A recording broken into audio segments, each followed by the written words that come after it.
What's going on? I'm just saying, family, we're back with another episode after a big win, guys. How we doing? Well, first, obviously, same face, my guy Will, Pet Effects. He's here. He's good. He's feeling better. But we got a new guy. I'll let him introduce himself. How you doing, Tommy? What up, everybody? Tommy, another UT student. Happy to be on the pod and go Vols. Ready to talk some as well. Go Vols, go Vols. And usually we have like pretty sad episodes, but the past two have been pretty good. I'm not gonna lie. 3 game win streak before the other pod. Now we got a big win that Will did not think we were gonna win. And I was texting him. I was like, look, man, I told you this was gonna be an easier win, and I think Missouri will be coming up tomorrow. But guys, what did y'all like? I'll start with Will. What did you like? What didn't you like? What overall themes did you go? Yeah, I had to put the hand up earlier today on the air, so I'll do it on here as well. Didn't think Tennessee was going to be in a good spot in this one. I just didn't like the matchup. Vanderbilt coming off a road loss at Missouri last week, traveling back home. I just didn't like the matchup, and honestly, for a little bit, it kind of looked like this was a typical Tennessee Vanderbilt game where Tennessee and Vanderbilt were kind of back and forth, but ultimately Vanderbilt's offense would be too much for Tennessee to handle. But Tennessee continued to fight. And I think that speaks volumes to where this team is now at this point in the season, where, back in January and February, yeah, I'd say early January, right? Early SEC play. This was a group that really couldn't get out of these spots or find a way to come from behind in the second half and win. But we have seen now time and time again in the month of February, this is what this Tennessee team does. My takeaways are this. First off, talk about the environment, talk about the feel of that game. We're only 3 weeks removed from the tournament, and that felt like an NCAA tournament game. Great crowd, very passionate Tennessee fan base there, very passionate Vanderbilt fan base there. And after every play, there was some sort of eruption. So I thought that was a big thing in this game, just the feel of it, back and forth the whole way. And then I thought Tennessee continued to kind of get some timely shots or timely defensive stops from an array of different guys. It's very rare that Bishop Boswell is a guy you're talking about in the final moments offensively, but he had two really big buckets. I thought Jacoby Gillespie was good from the 3 point line in terms of making some timely threes, a much more efficient night, 3 of 7 from the 3 point line as opposed to what he looked like earlier in the midweek against Oklahoma.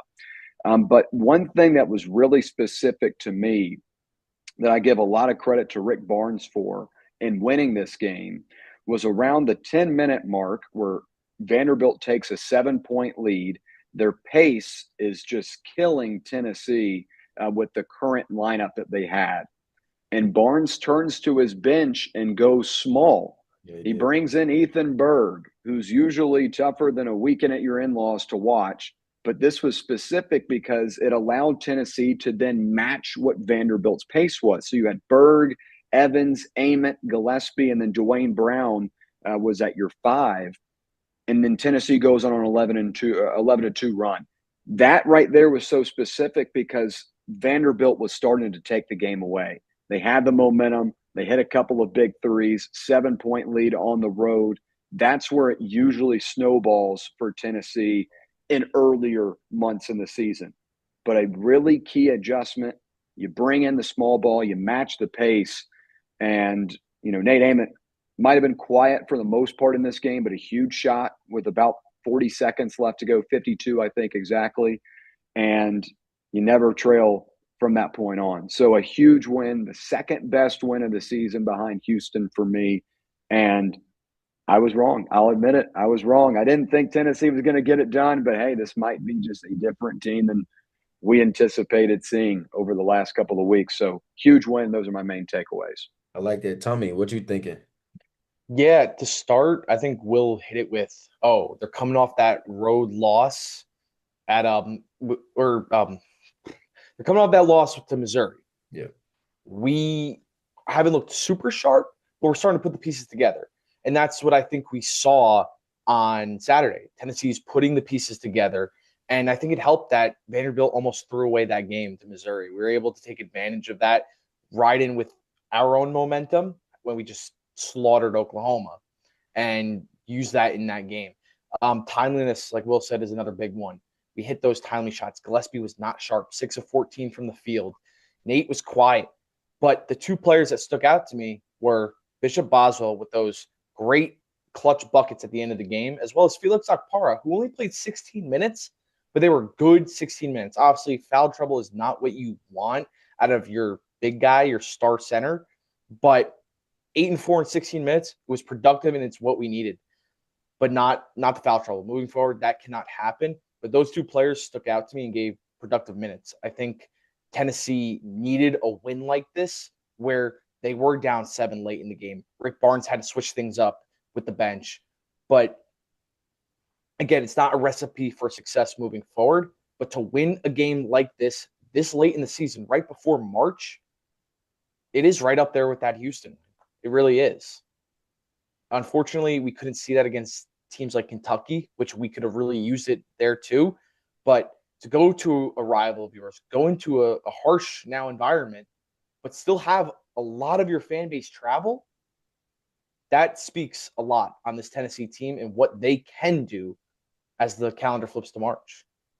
Yeah, and it's funny that you talked about it because me and we were talking. I was like, man, it's an away game, but I really feel like somehow, some way, it's going to be a home game. You could tell even at the end of the game when who got that last? Was it who got the last? Was it Amari? Was it Jefferson that ended up getting? Did he get that last rebound? I don't remember. Whenever they missed a shot to try to like get another possession in before the game was like officially over. I don't know why I just said Amari Jefferson. Amari Evans. I Yeah, apologize.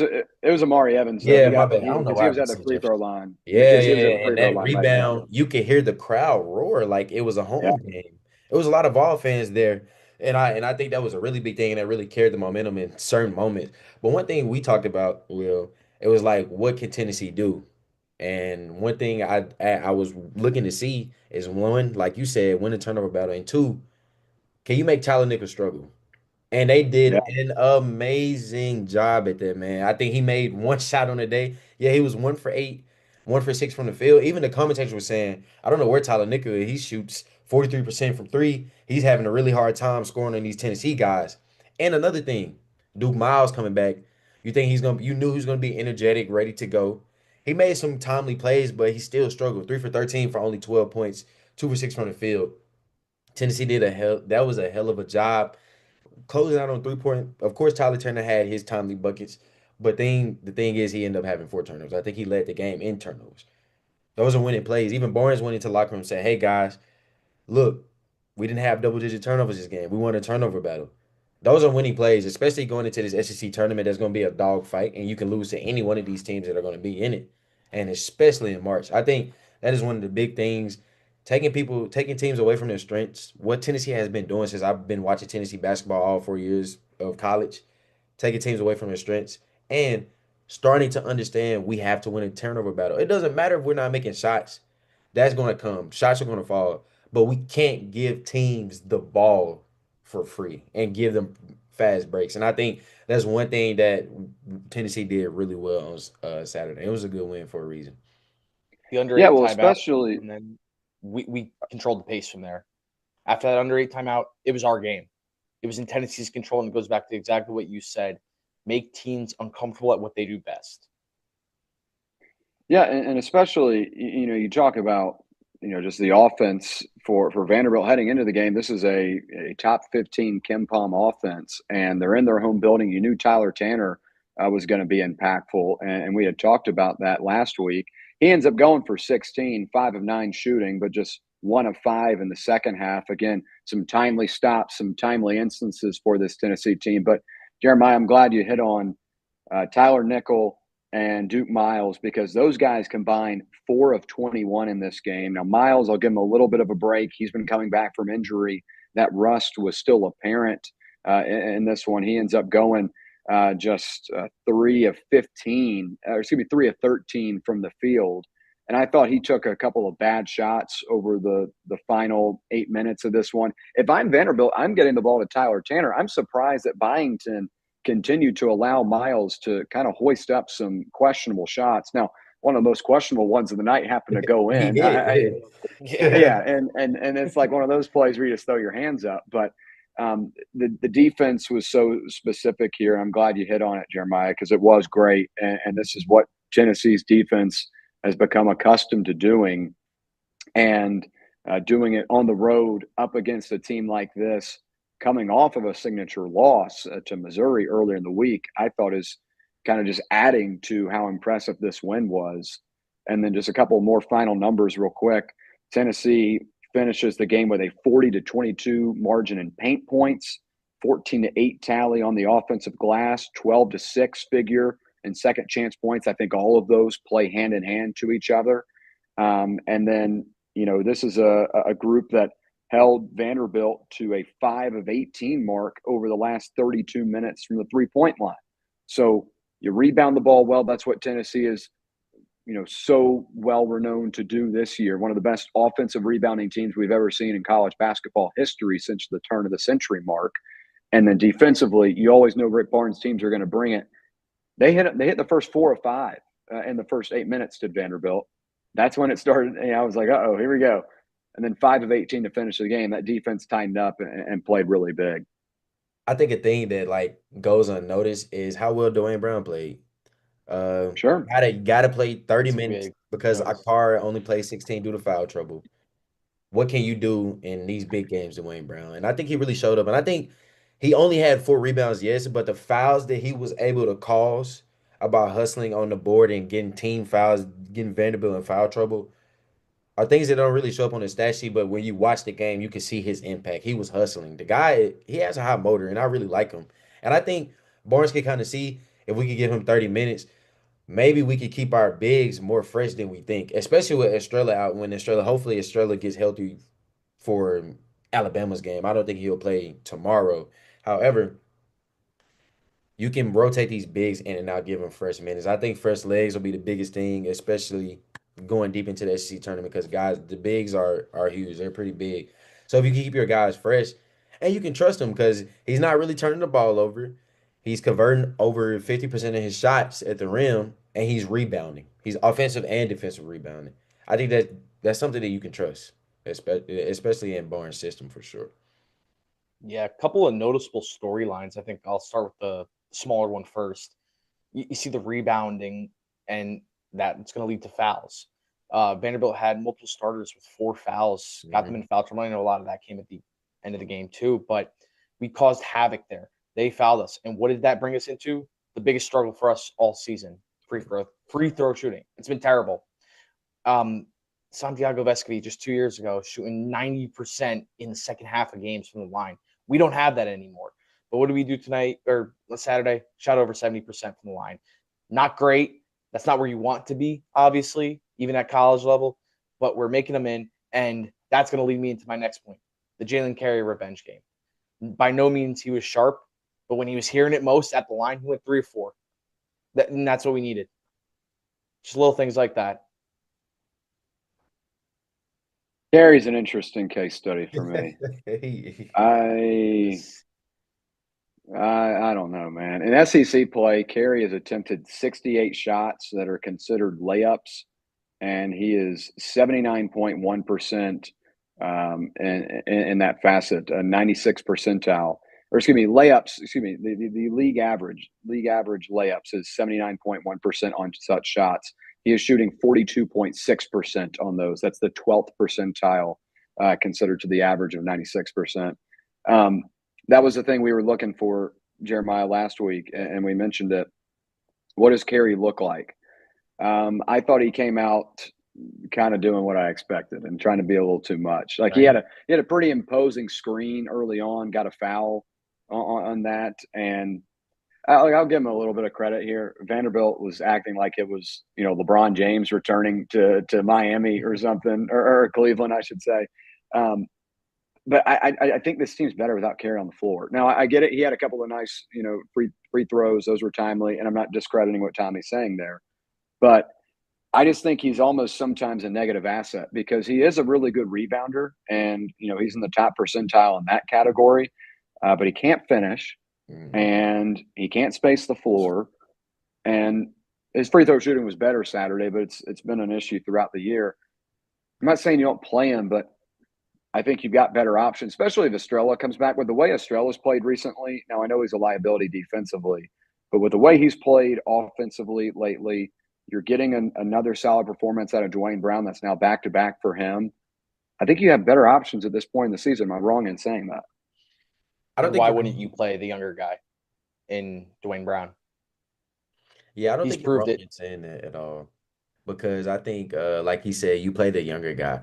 That goes back to high school times. I mean, if you had this little freshman that came in from high school and he has the same skill of a senior, you're gonna play the younger guy because you got more years with him. And I think Dwayne Brown Exactly. is more of a project than Kerry will be, especially because Kerry is being a senior. I also think Kerry just has to understand that every offensive rebound you get, my guy, you do not have to go back up with it. I think that's been a problem for him. He feels like as soon as he gets the offensive rebound, I got to do a pound dribble and go up in traffic because obviously they're going to be three long 7-footers like this on you, and he has a really bad problem doing that. Will likes to call him Angel Reese for some funny reason.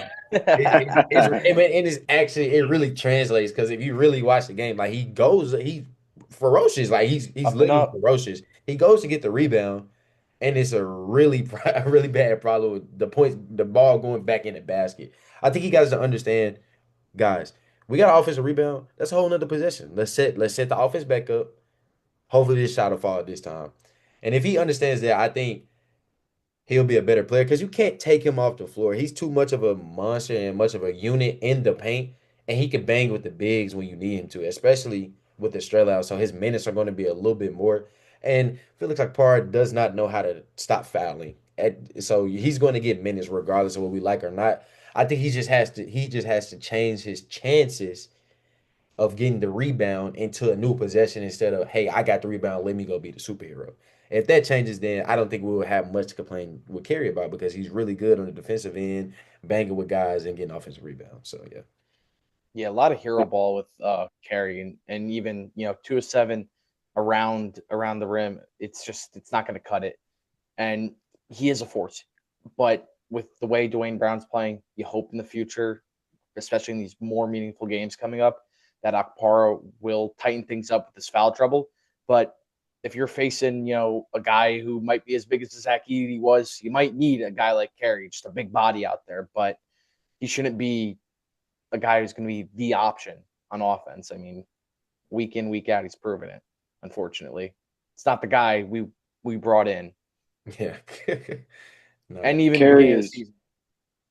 Carey is shooting 39.3% from on 2-point shots in SEC play. He also has the worst true shooting percentage of any player in the SEC. I know I'm being a little mean, but um, I just think you've got better options, and I think at this point in the season he's almost a negative asset on the court. And again, it's no coincidence that in back-to-back games you have gone on major runs when he has left the floor. You sub in Dwayne Brown on Saturday, and against Oklahoma on Wednesday, things got dicey there for a second. I mean, it was a 6 or 7, 8 point game after you'd led by double digits for a majority of the game. You sub Carey out, and then you end up winning by 20 points.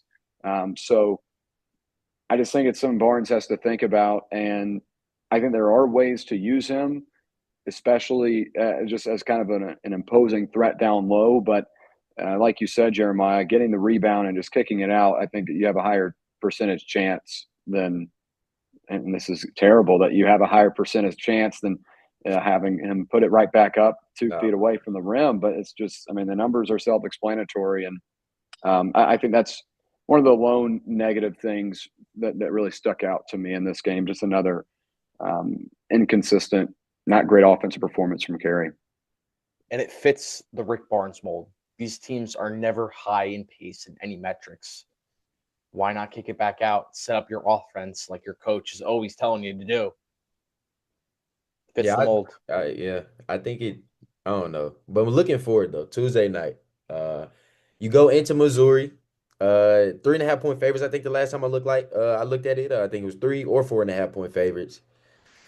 I told Will last episode he thought this Vandy game would be the hardest game of the away game would be the hardest game they have in the last 5 of the season. But I told him that I thought that Missouri would be the trap game. This will be the game where Tennessee is supposed to win, but somehow, some way, Missouri will beat them. Looking It's your forward, typical midweek game.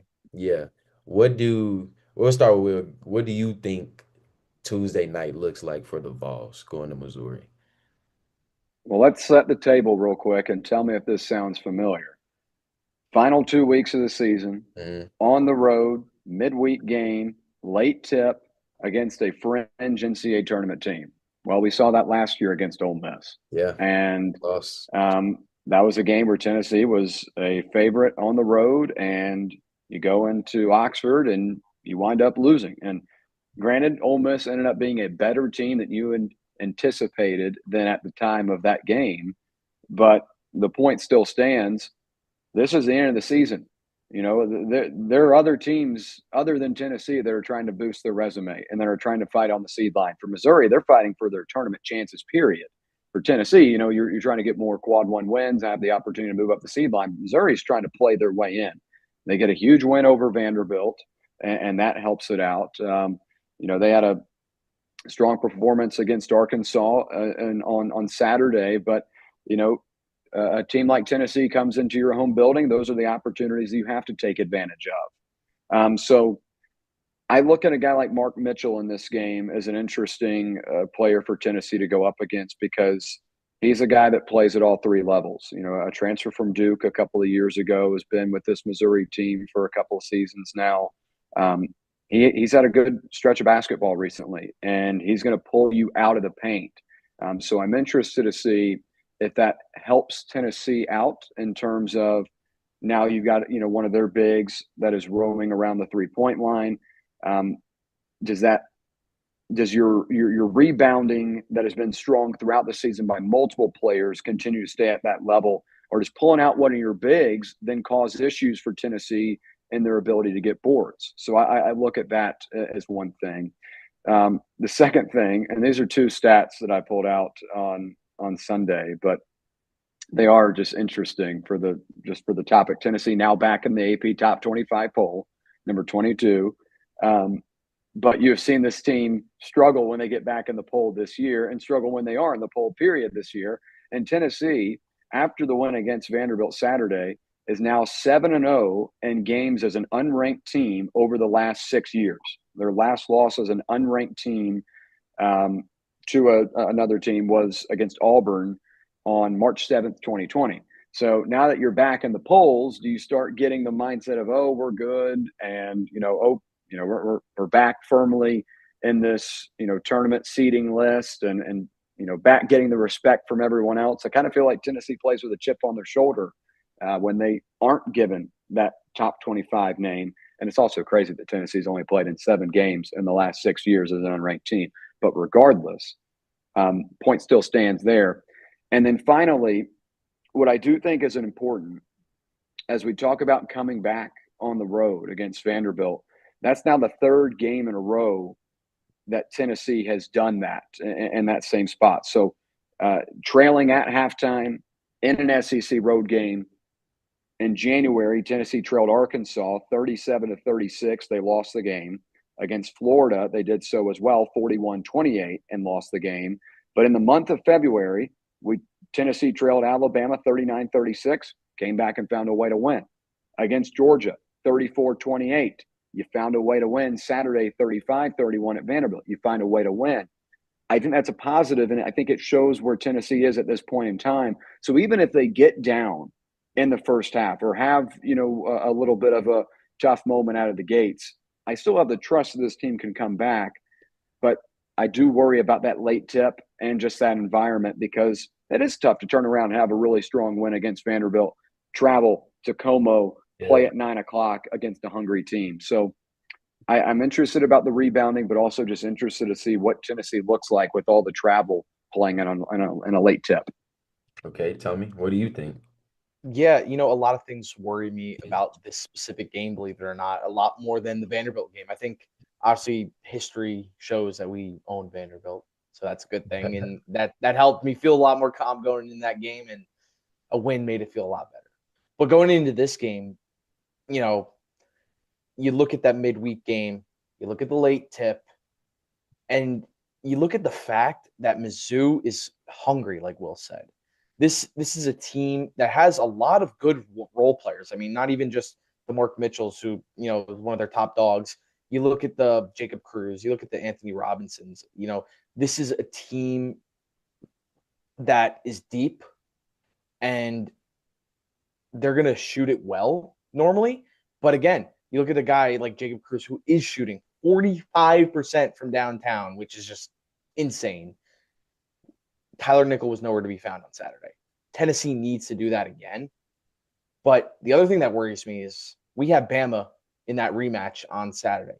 We are looking to prepare for that because they're going to be hungry coming in our place, trying to reverse, their fortune there.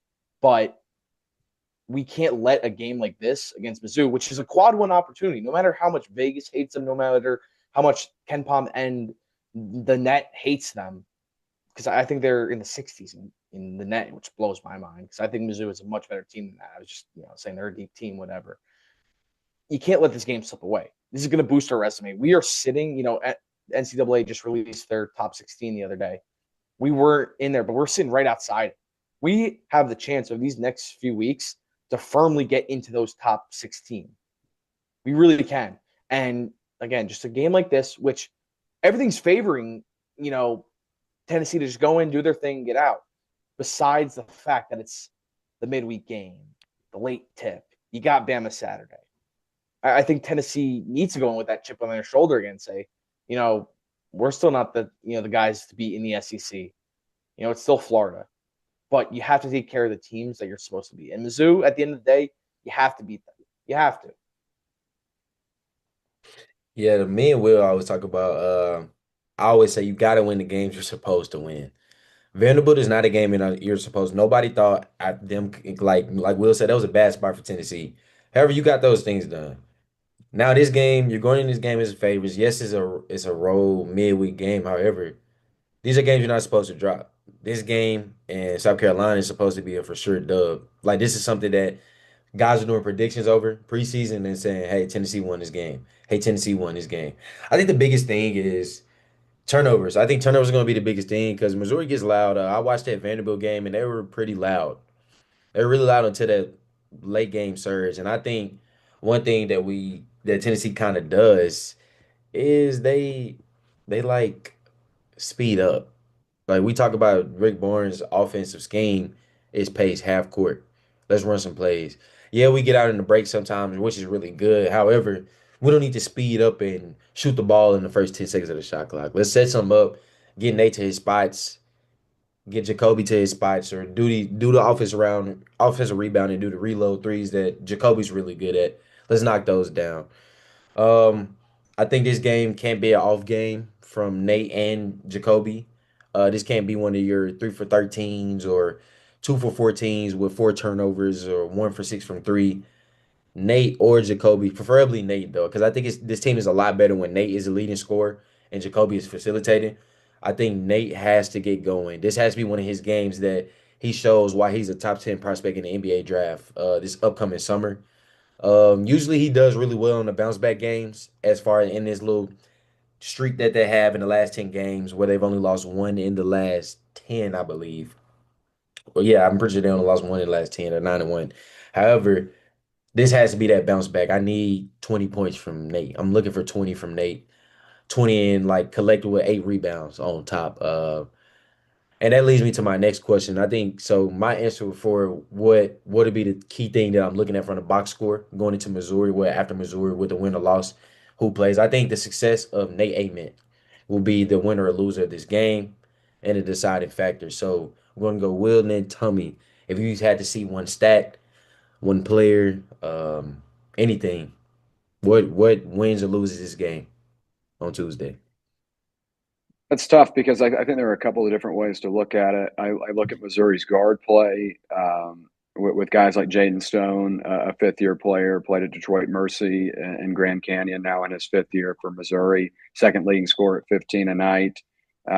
You've also got a guy in Trent Pierce who's had a strong season as well. He's in double figures, but he's a little bit of a bigger player, that is. But regardless, I think it comes down to Mark Mitchell. There's a reason why this guy leads the team in points and rebounds. for Missouri. I think it's going to come down to Tennessee's ability to shut him down defensively. And, we talked all about in our takeaways from Vanderbilt. You shut down Tyler Nickel, you shut down Duke Miles. Those are some of Vanderbilt's top performers. And then Tyler Tanner has a tough shooting half in the second half, right? So I think it's going to come down defensively here because Missouri's a team that wants to get out and race. They want to put up a lot of points, kind of similar to what Vanderbilt is. And that's why Missouri was able to win that game, last week, right? So I think it comes down to Mark Mitchell. He's been hot as of late. Tennessee keying in on him defensively and kind of relying on the type of defense that you have night in and night out on the perimeter with Bishop Boswell and Amari Evans and Jacoby Gillespie. I think if you shut down Mark Mitchell, I think Tennessee comes out with a win here. So I'd say hold him under. He's going to get up a lot of. He's going to get up a lot of shots. Yeah, So I sure. know I have to keep that in mind. So keep him under 15, below his average. But I want to see it on like 40% or less. Or no, I'll go 35% or less shooting. So we'll go with that. Okay. Tommy. Yeah, so you look at the Vanderbilt game. What happened there can't happen again. Even though we got away with a win, I look at the field goal percentage. It's at 43%. You're going into Mizzou, who, ironically, we're in the same exact situation as Vanderbilt. Last week, midweek, they go to Mizzou. They get beat there. Then they go home to a rival coming into town and can't be beat there. We can't get beat by Bama on Saturday. That's obviously that. But it starts with the Mizzou game tomorrow. I would like the number of 43% is what we shot on Saturday. I'd like that to go up. I think Mizzou is going to play at a similar pace as Vandy. They're a more offensive-minded team. They could shoot it well. I mean, I'm looking right here, and I see 3 guys who are shooting 40% or more from 3. That's our specialty, stopping guys from having big shooting nights. Even if they're scoring inside, that's okay. We're not going to let you beat us with the 3, but at the same time, we're going to have to keep up with them. If we're going to play a team this good at shooting the 3 ball, we need to keep up with them scoring our own. And 43% from the field is not going to cut it, even with Mizzou.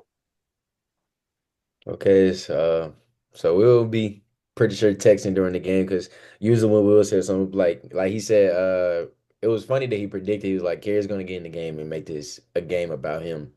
And that's what the first 5 minutes. That's what the before the media timeout looked like. He got in the game. That's where majority of his misses came from, getting those offensive rebounds. He just keeps trying to go up, and then he even turned into an offensive foul or just bad misses at the end of the day.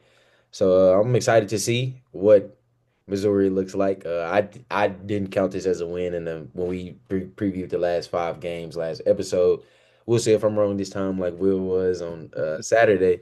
But we'll be back. I'm Jeremiah again, my guy Will. Thanks, Tommy, for hopping on with us today. Hopefully, we Yes, for see us sure. a Thank lot you, more. guys. And we'll be back. It'll probably be after the Alabama game, so we can double it up because after that it's gonna be South Carolina, which should be a scrimmage, and Vanderbilt at home. So we'll talk to you later. Like, comment, subscribe.